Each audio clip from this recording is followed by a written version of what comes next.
Hello and a warm welcome to Federal's special program, Capital Beat. In a big announcement after his bilateral talks with Prime Minister Narendra Modi, US President Donald Trump said the United States has agreed to extradite 2008 Mumbai terror attack accused Tahawwur Rana back to India. Now, the key accused in the 26/11 terror attack is currently at a high security prison in the United States, and India has been seeking his extradition for years. What Trump said, and I'm going to quote, he says, "We are handing over a very dangerous man to India, one who's accused in the 26/11 Mumbai terror attack." So, is this one of the biggest achievements of Modi's trip to America? The second question is, does it give closure to the 26/11 victims today? And the third and the most significant question, Tahawwur Rana, of course, will be extradited to India and he could face a sentence just like Ajmal Khan. But what about David Headley, who was a bigger accused in the entire case? Joining me now, two very special people, international affairs expert and former diplomat, Professor Aftab Kamal Pasha, with us this evening. So thank you so much for joining. We have former IPS officer and intelligence officer, security specialist, Yashovardhan Azad, this evening with us. So thank you so much. And I'll begin with Mr. Azad and come back to the diplomatic questions a little later.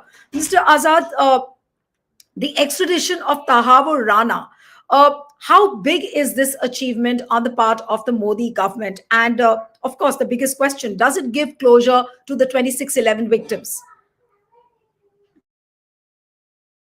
You'll have to unmute, sir. Yeah. His extradition was on the cards. And I think it's a very, very significant achievement. It was expected that after Trump came into power, that he's going to be very, very tough with any kind of,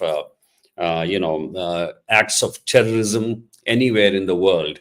And he has proved it.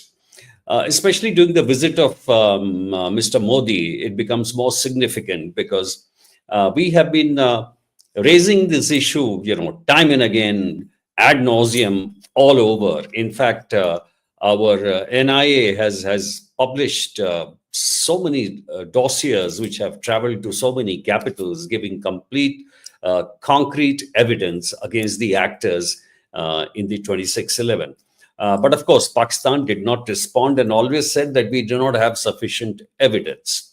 So Tahawwur Rana's coming here is very, very important, though a court in US had, acquitted him of the charge of, supporting terrorism here. But we think that he was responsible in every way. He's the one who facilitated through his immigration consultancy services, whatever he was running, and he supported Headley. You're very, very right when you say the second point that Headley was, of course, not given here because he had already struck a deal with the American authorities of not being sent anywhere else. But as far as closure goes, I don't think there is a real closure to 26/11 because, see, all the foot soldiers were killed here. But the question is that the main people like Lakhvi, the operational commander of the LET, the main man, Hafiz Saeed, these are people who are still at large. And of course, their handlers in the ISI. There is a complete, dossier which has been given. I did not repeat all that. They, of course, have not been sent. But why this decision is very important is that Pakistan has got a clear message that no more, aid perhaps from America, or clear signs that they are not going to even look the other way if these terrorist acts are being condoned or being promoted from their soil. But my question to you, Mr. Azad, is that why tough questions were not asked? Obviously, the diplomatic talks aren't as straight as we always presume.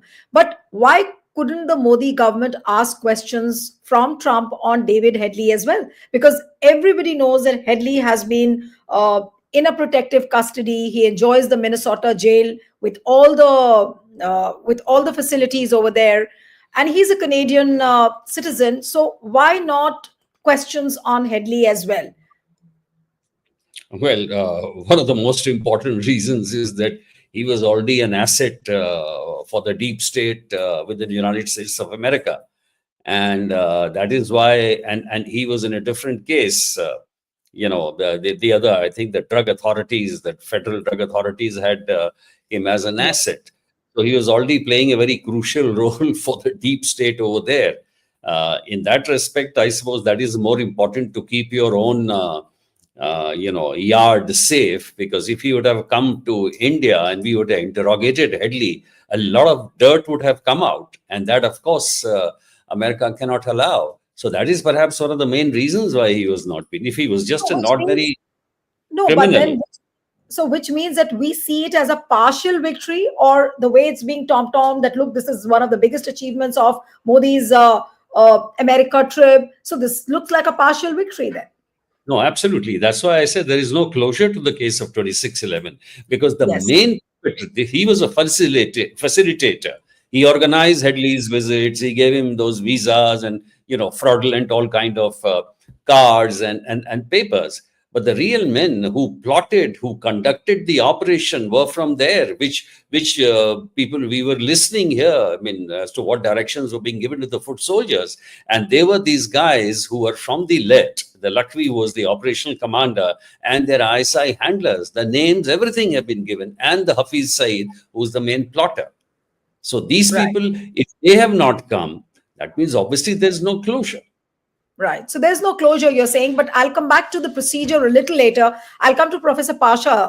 How do you see Tahawwur Rana's extradition? Is it one of the big diplomatic achievements, as you would say? Well, the Modi government would claim it as a big diplomatic breakthrough in its fight against terrorism, especially cross-border terrorism from Pakistan. But, there are several layers to this 9/11 2008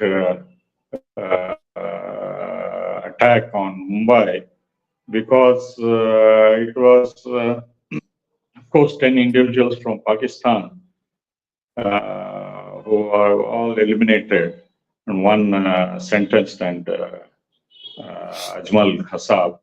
But in 2008 and before, we should remind the viewers that, the United States has very deep contact with the ISI and the Pakistani military, from Ayub Khan to Musharraf, and all the generals who have played key role in the Pakistani politics and its actions against India and other neighbors, who all know the track record of Pakistan, whether it is India or Iran or Afghanistan or even China to a certain extent. So the point made by Mr. Azad about David Headley, it is very significant, because now in the Western intelligence circles, it is now openly talked that CIA also was involved in this. See, the United States claimed to be a strategic partner of India, and during that period, the nuclear 123 was in the making with the Manmohan Singh government. And sanctions which were put on us from 74 and then reinforced in 98 were still not lifted. So this attempt by the United States to appear as a friend of India was one phase of the United States, because at the same time they were hobnobbing with Al Qaeda, and even the ISI was in the making after their invasion of Iraq, and they were supporting Zarqawi and all the terrorist forces under the banner of Islamic State, not only in Afghanistan, but also in Iraq, and then spill over to Syria. So there is a track record of solid statements by American politicians, intelligence officials about complicity of the United States in ISI. So what happened in Mumbai is, of course, the principal involvement of Pakistan is very obvious. But which were the forces behind 9/11, this 26/11, it is open for speculation. So in that way, the plea bargain of David Headley speaks a lot because he would have spilled the beans and exposed the nefarious role of our friends, not only CIA but also MI5, which was also involved, because the credit cards and all the telephone links, SIM cards, etc., etc. It is so obvious the hard evidence which was found, and also how Karkare was eliminated systematically and pointedly in that operation. So it's a small relief to the victims and innumerable people who had to face hardship. But obviously, the government would take credit for this. It's a real breakthrough, but even if Biden were there, we would have got him. There was no doubt in my mind. Even if Biden was there, we would have got this breakthrough. So now, if in diplomatic, if you look at the things from the diplomatic lens, maybe the achievement is not that great. So is it more for the political import, or does it have a larger diplomatic import, according to you, Professor Pasha? You see, we have been trying to use our good officers with the United States to exert pressure on Pakistan, on the remaining people who were conspirators in this 26/11, but we have not made headway. We tried bilaterally with the United States, with UK, and through the United Nations, and through the financial sanctions, etc., etc. But it has always been shielded by. You see, we should not forget that in order to take Pakistan out of that financial sanctions, the United States and Britain and West played an important role in taking out Pakistan and giving relief to that. So in that way, it is some sort of a victory for India.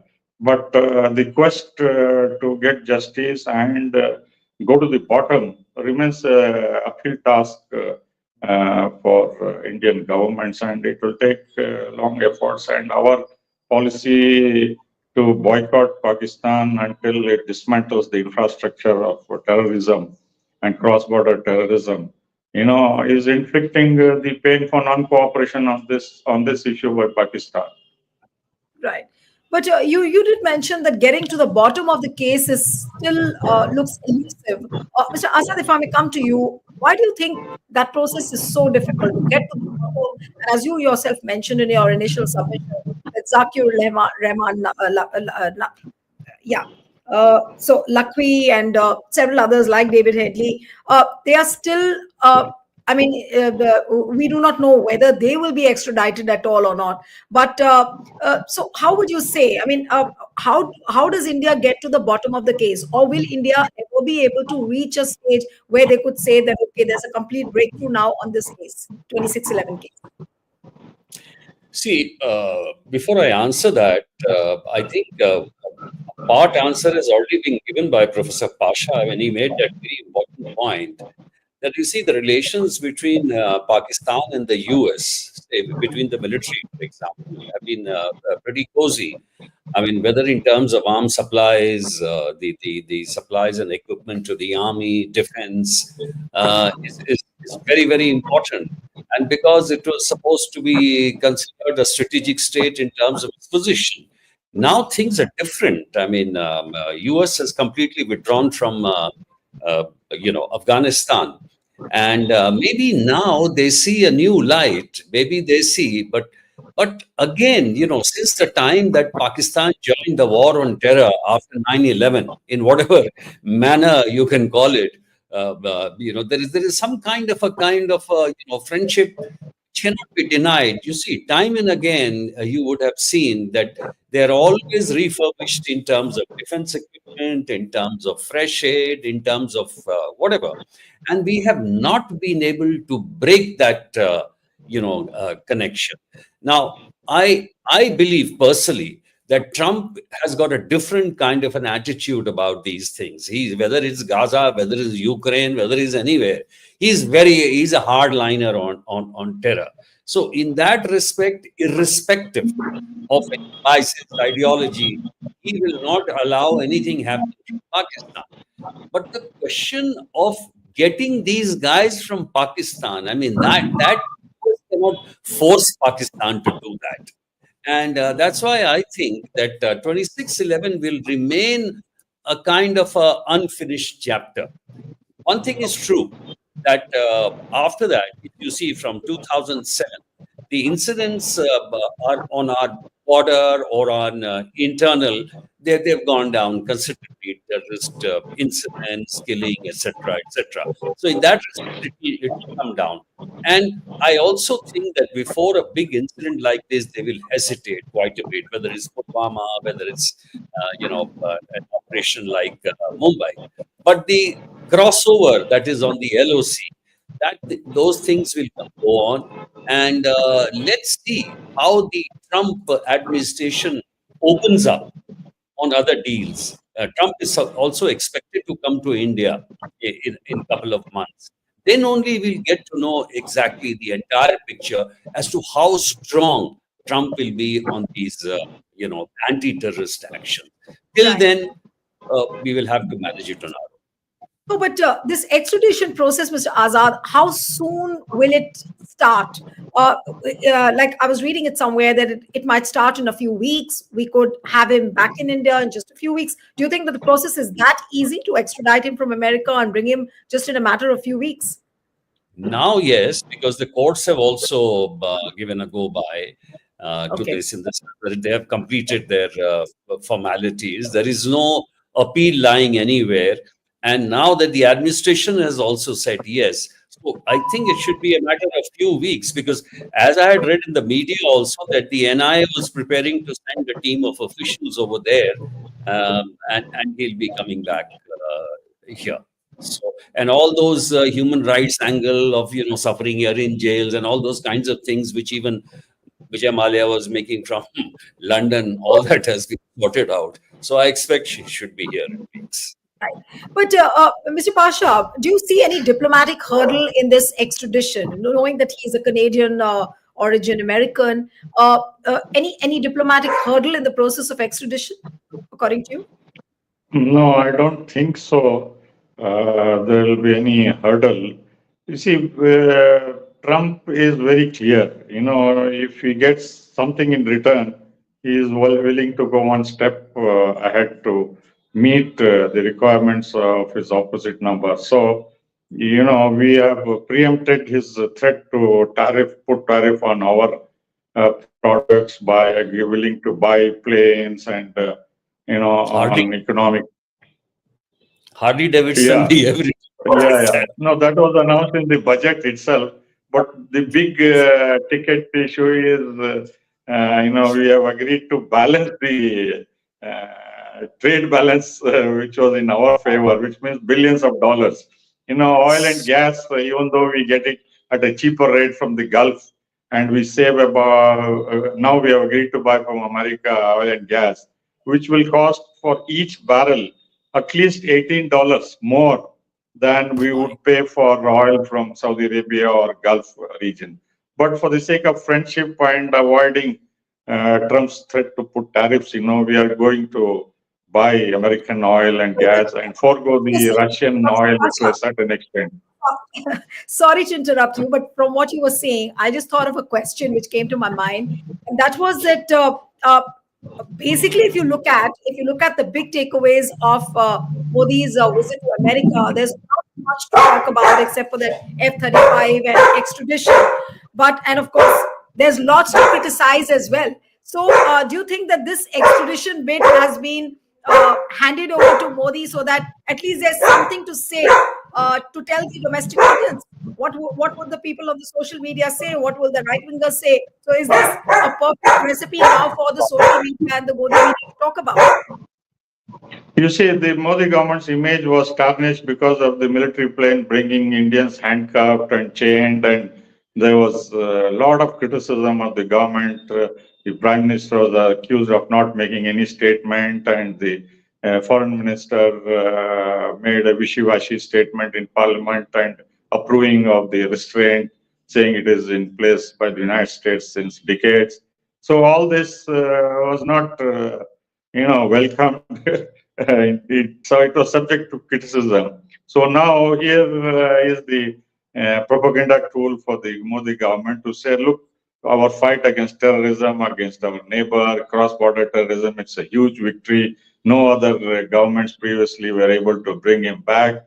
Now we'll get to the bottom of the case and we'll expose, and this will go on for weeks and weeks and weeks. So it's a great victory. But one point on Mr. Azad, you see, the deep state in the United States considers Pakistan still as a strategic partner vis-a-vis China and Russia.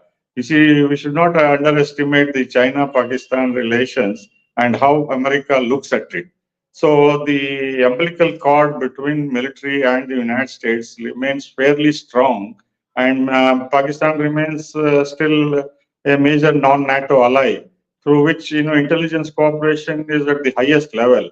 So civilian governments don't matter, but what matters is the headquarters, Rawalpindi headquarters, which is firmly having a hotline with the United States, and whatever they want, they get it done.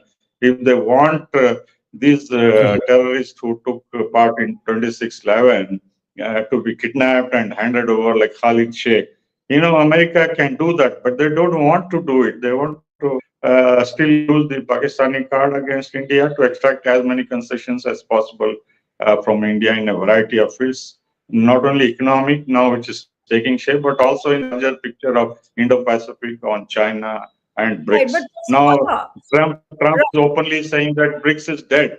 Just at the moment when one of the leader of BRICS is going to meet the US president, he said, the BRICS leaders are shitting BRICS virtually, which means BRICS is dead, means his threat has carried out and we have knuckled under his pressure. So he has got the most important leader from Asia, other than China, succumbing to US pressure on BRICS about 100% tariffs. So he thinks once India is knocked out, one wheel in the BRICS vehicle will come out, and then it will be motionless. No, but Professor Pasha, before I go for the concluding comments to Mr. Azad, what could possibly be Pakistan's reaction to Tahawwur Rana's extradition, because his entire case is linked to 26/11? Any reactions you might expect from Pakistan? The kind of they could nudge America, or what can we expect? Yeah, Pakistan has been sending feelers for a dialogue with India.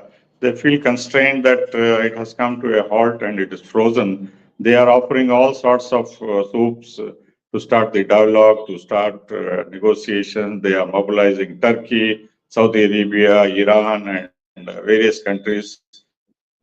We are just their overtures. So in that way,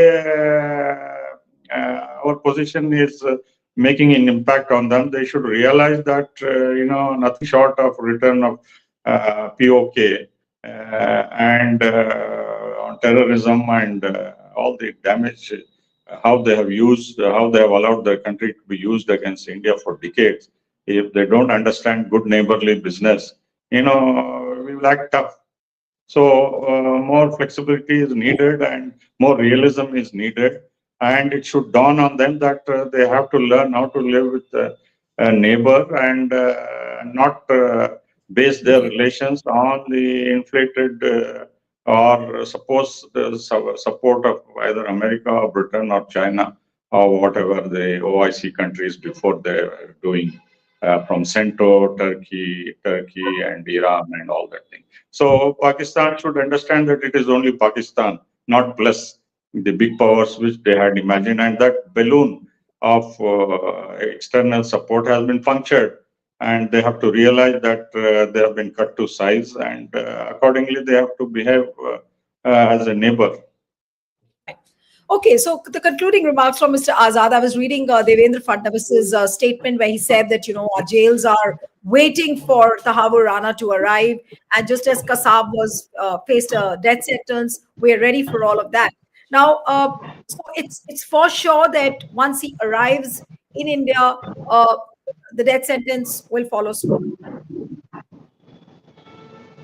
Well, yes. I mean, let's see when he has he been condemned to death already by the court or not? Or I'm not sure about that. I think so. We'll have to see. Neelu is very keen to pass the judgment sentence. No, because this bit came up when Fadnis was making a statement. That's why I asked Mr. Azad. It's- We have due process of law, and we are a democracy. The rule of law is supreme, Right. Yeah. So in the not a new, dictatorship. it's only in the new criminal law that Right. that in absentia can go on.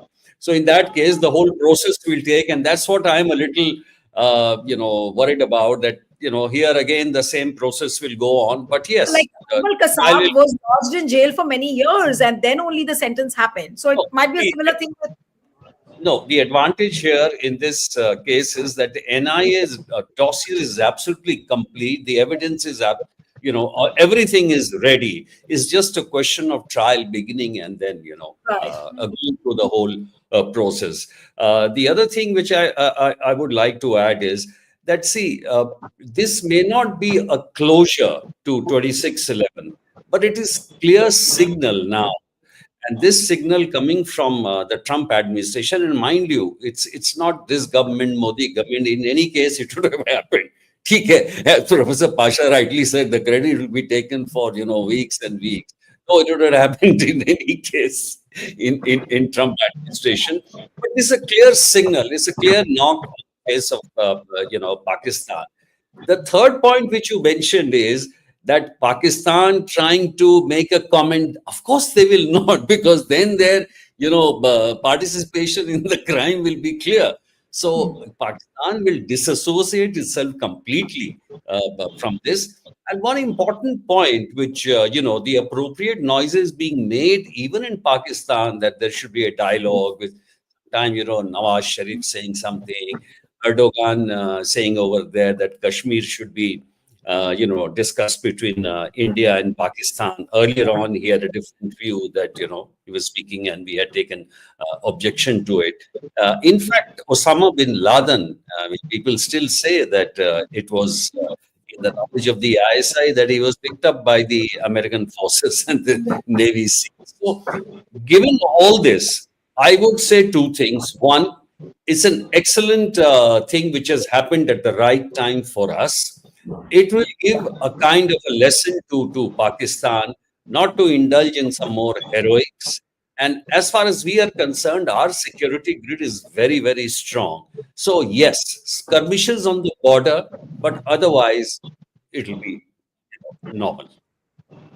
All right, so we'll all eyes now would be on when he is extradited, as is being said that he will be extradited to India in a few weeks from now. So I'm sure there'll be a lot of media glare on that as well. Thank you so much, Professor Pasha, Mr. Azad. It was wonderful. It was actually a very enlightening conversation this evening. Thank you so much, both of you.